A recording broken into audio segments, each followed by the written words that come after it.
Hello everyone. So this is the last lecture in the series of trying to understand how to perform ethnographic research. So here I will tell you about how to analyze the ethnographic data that we have collected and do the interpretation. So the key learning outcomes of this particular lecture will be applying thematic coding and constant comparison to build categories inductively from the field notes that we have collected.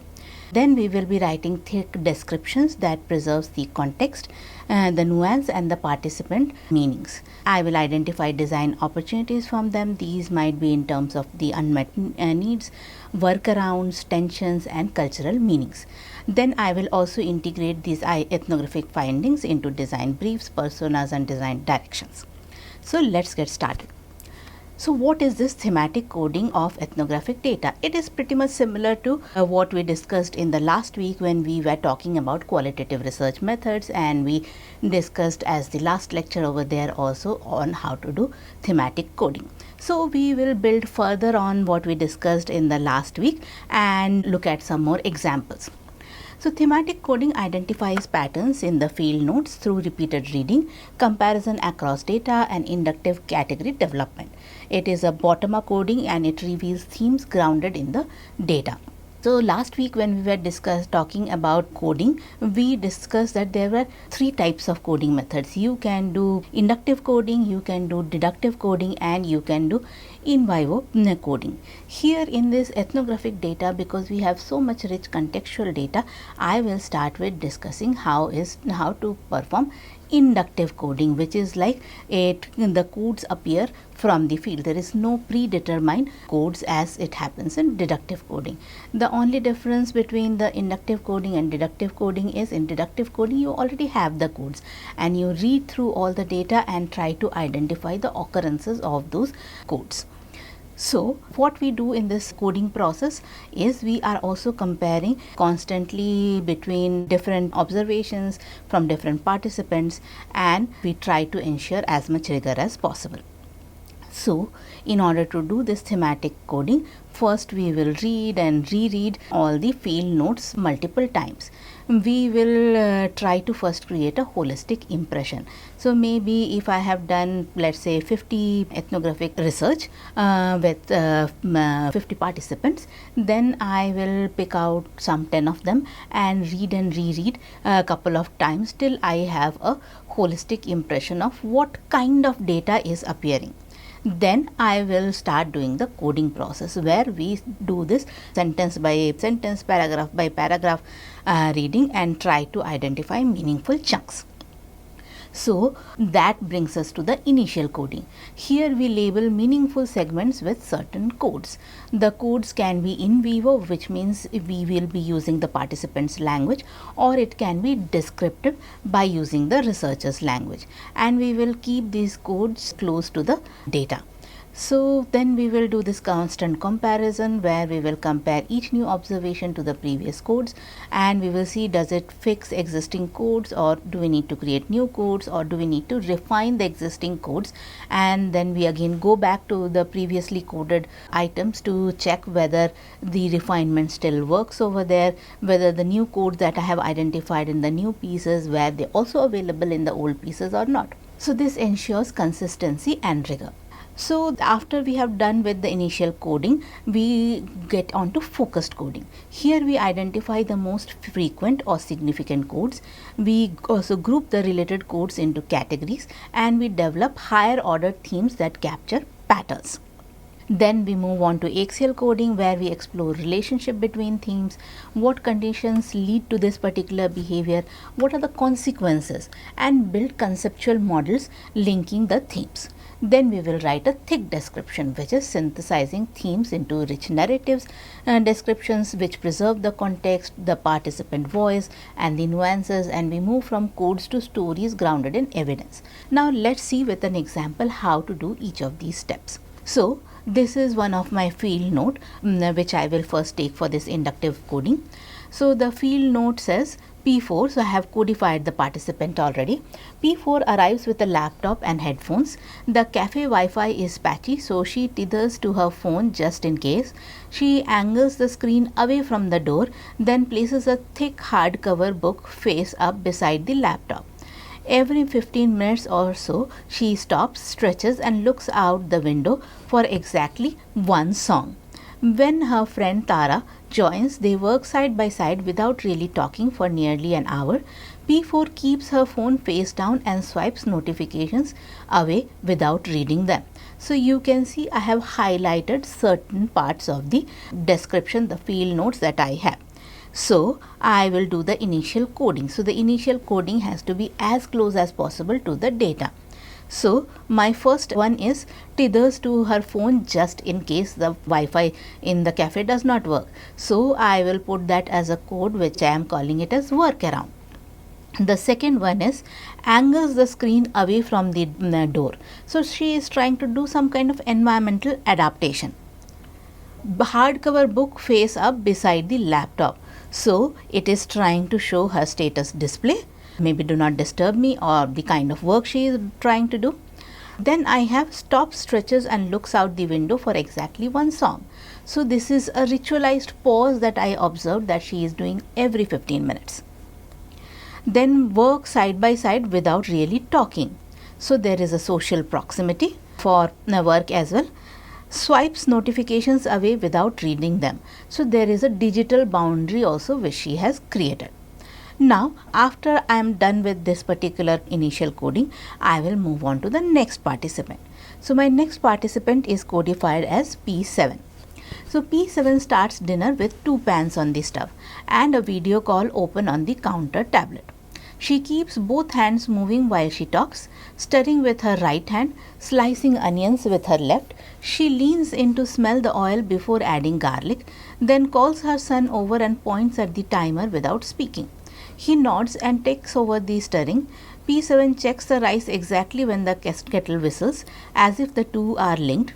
Her partner walks in, doesn't ask anything and just starts setting the table next to her. When the tablet pings with a work message, P7 turns the screen face down without looking at it. So I will again start my coding process, initial coding. So keeps both hands moving while she talks. So doing 2 things at a time. Leans in to smell the oil before adding the garlic. So she is doing a sensory monitoring. Calls her son over and points at the timer without speaking. So this is a delegated handoff. Checks the rice exactly when the kettle whistles. So there is a temporal anchoring. Just starts setting the table next to her. So there is a parallel presence. Turns the screen face down without looking at it. Attention shielding. Now you can see that if I look at this first code, keeps both hands moving while she talks and just starts setting the table next to her, they can actually both be called as a sign that she is into multitasking.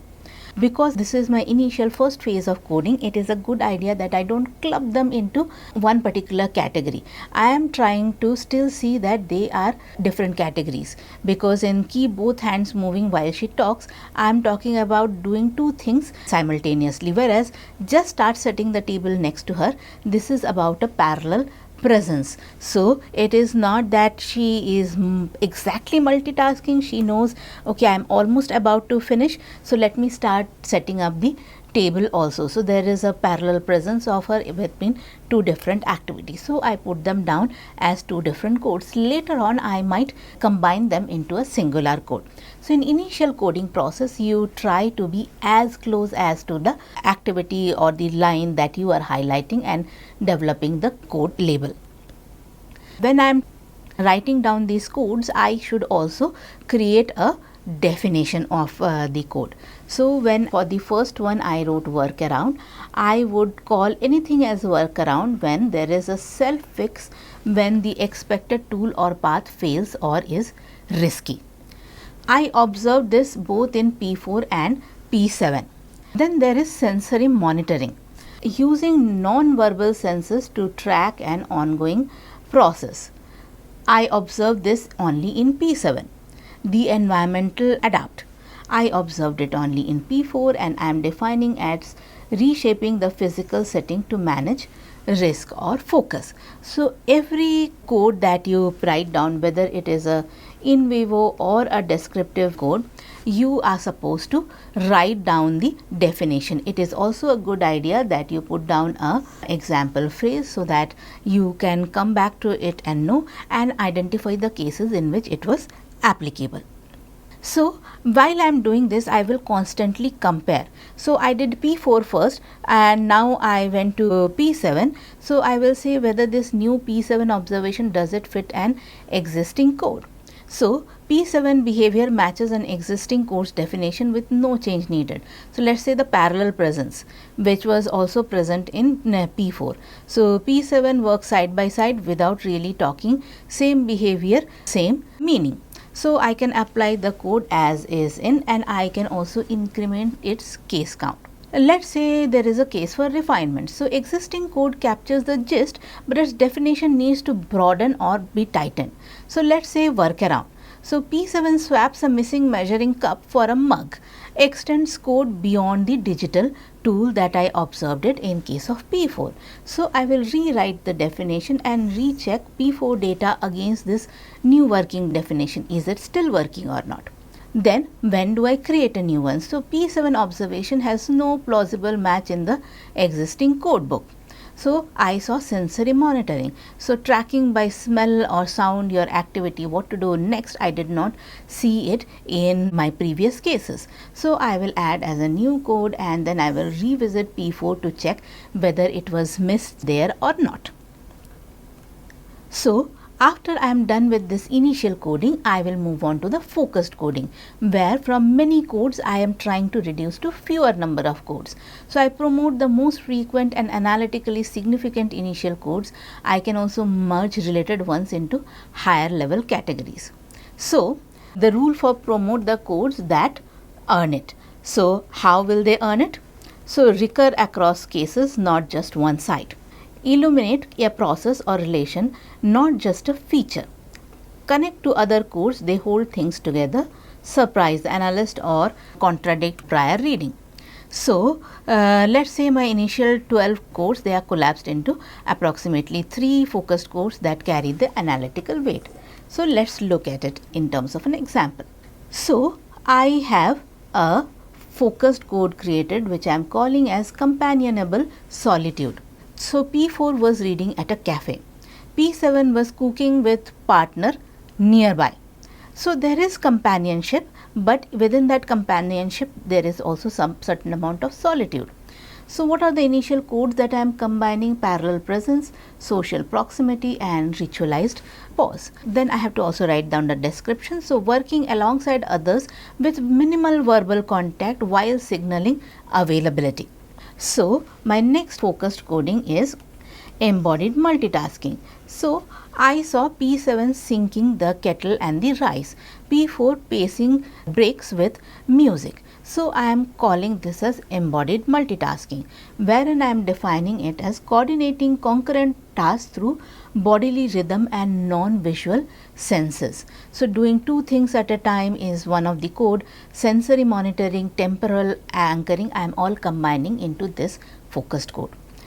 Now always remember that coding is a very personal process. So me, if I am supposed to do this initial coding with the same set of rules which might have been set for the team, will do it very differently as compared to another person. So it is extremely important that once all the codings are independently done by at least 2 coders, they should bring their code book together and you should try to do a inter-coder reliability testing. All the coders can also sit together and discuss on so that they can come to a consensus and come to a single set of codes. Now my third code is the negotiating attention. So I saw P4 was swiping away notification and P7 flipped the tablet face down so that the notifications don't disturb her. So what were the initial codes? The attentional shielding, digital boundary and the workarounds they would have found it. So here active management of incoming demands to protect a chosen focus. After you are done with this focused coding, so reduce the number of codes, I will go into axial coding. Here my main idea is to link the codes around a particular phenomena. So let's say my phenomena over here is negotiating attention. So how are they negotiating attention? So if there is a causal condition, so open environment with where there are a lot of rivals for focus. So in P4's context, there was this implicit social norm of co-presence but not having a lot of verbal communication. There is this ambiguous availability of cues which direct all these activities. Then I can look at the strategies. So people are using swipe away the notification, put the tablet face down, and hardcover book being placed showing that do not disturb signal. Then I will note down the context. So there is public space or semi-public setting, there is solo cognitive tasks in shared space, devices designed to interrupt is there. Then consequences, sustained but fragile focus, subtle social signaling and cognitive cost of policing the boundary. So when I am trying to do this axial coding, I am trying to link my codes around a particular phenomena, and that is what is going to take us for our further design. So I design this phenomena and then I have this central phenomena. Then I will try to match down the conditions, the context, the strategies, consequences. So conditions are all of those conditions which give a rise to that phenomena. Context is where and when does that phenomena occur. The strategies are what do people do about it when the phenomena occurs, and consequences are what follows from those actions. So once this axial coding is done, we will be moving on to creating the thick description. So in the beginning, my notes will have a thin description. So I will have P4 swipes notifications away from her phone every few minutes without reading them, then returns to her book. Now since I have done the axial coding, so I have a good idea of the condition, the context, the strategies and the consequences. I will be creating the thick description. When you are trying to do the thick description, you are not just describing, you are interpreting also. So I will be adding behavior, what the body actually did, meaning, what the act signifies to the actor, the context, setting, norms, prior history and the stance, the analysis reading made visible. So the thick description for this particular thin description that I put over here is: in the late afternoon lull at the cafe, midweek regulars working solo, P4 swipes notifications off the screen without reading them. The gesture is brisk, almost dismissive. She is not triaging messages, she is enforcing a boundary she has drawn around this hour. The book stays open, finger anchored on the page. The swipe is the cost she pays to keep reading in a space that assumes she is available. So now how will I change this into design opportunities? So each focused code names a tension in everyday life and a place where design can intervene. So let's say from the focused code that I had, which was in negotiating attention, I see that there is this tension, devices designed to interrupt versus focus that must be earned. So my how might we question over here can be, how might we let people signal availability without policing it themselves, because I know it disrupts focus. So the design direction can be, I can include a ambient focus state on the mobile phones. So whenever I am on that focus state, so either I make the focus state auto trigger in a location or at a time frame or while using a certain software, or I manually start the focus mode. So when this focus mode is on, then it sends a signal to the senders that there is a dismissal of all notifications and this person is focusing. The notifications will not be made visible to you. Now from the focused code embodied multitasking, I observe that the tension over here is concurrent tasks are placed by body and senses, not by app schedules. So the how might we question can be, how might we support coordination across tasks without forcing visual check-ins? So here in this case, I can design, let's say, some sound and rhythm based cues that match how people already monitor kettles, timers and hum. Now the third focus code, which is companionable solitude. Here the tension observed was people want to work near others without talking to them. So the how might we over here is, how might we design shared spaces, physical as well as digital, that preserve quiet co-presence. So here the design direction can be beside, not with modes. So I am designing with this particular mode on. So there is light shared awareness without conversation as a pressure when you are in this particular mode. So let's say it is a digital space and you have this option for selecting that mode, beside, not with, and then people know that you are working with each other, but conversation is not a thing to get started with. So ethnographic analysis transforms behavior observation into cultural understanding.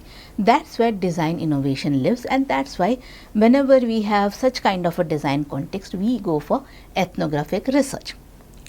So the key takeaways from this particular lecture are, you have to use thematic coding, and when you are using this thematic coding, constant comparison between case to case of every participant's ethnographic research needs to be constantly done till the last case.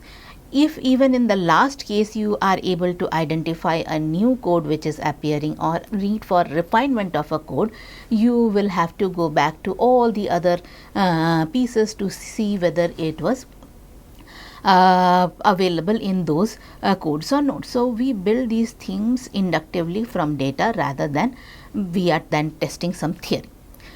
So the result of entire coding process will be getting some thick description. The thick description preserves the context, the participant's voice and nuance, and moving from raw data to the rich narrative that grounds design insights in empirical reality.